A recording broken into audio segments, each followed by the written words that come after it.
So we're going to go through the process of creating this artwork. It's going to be a very high level video, and there is quite a few add-ons because I kind of just wanted to smash it through.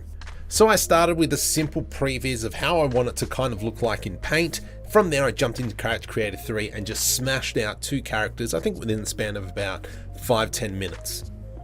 From here we jump over into Blender and import our characters using the Character Creator 3 add-on and then rigging the character with AutoRigPro. From here it just adds those controllers and then we can quickly add some poses to these characters.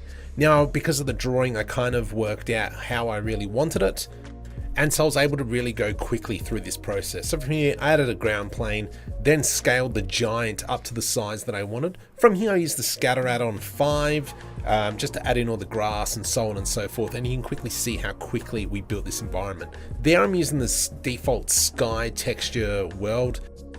These trees are from Botaniq and I really like how these trees came in, just because they are like really good quality. Here I composed that giant. You can see that he's peeking over sideways. I really wanted him above, but because of the framing of the camera, I wasn't really able to do that. So I just put him off to the side there.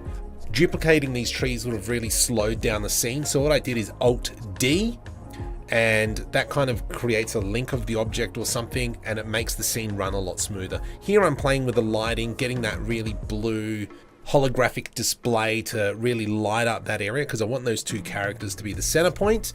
And then the mystery is that these guys are pointing off to the top, and that's where the giant is. Here we just quickly modeled up that kind of like Wi-Fi symbol, and this is the device that's pinging whatever is in that direction.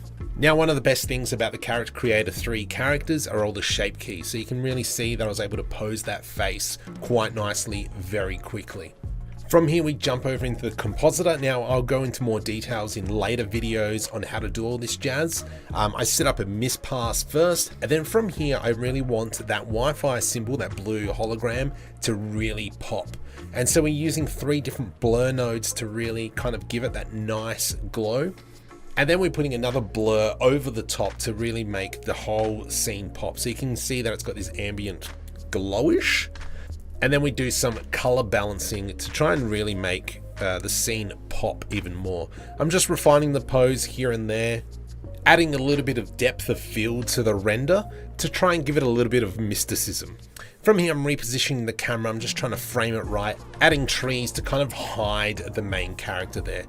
From here I realized that I could actually change the focal length of the camera, and so we brought the camera back a little bit, made it wider, and then this way I was able to make the giant bigger and really hide behind those trees. You can see he's now a lot taller, and then this is our final product.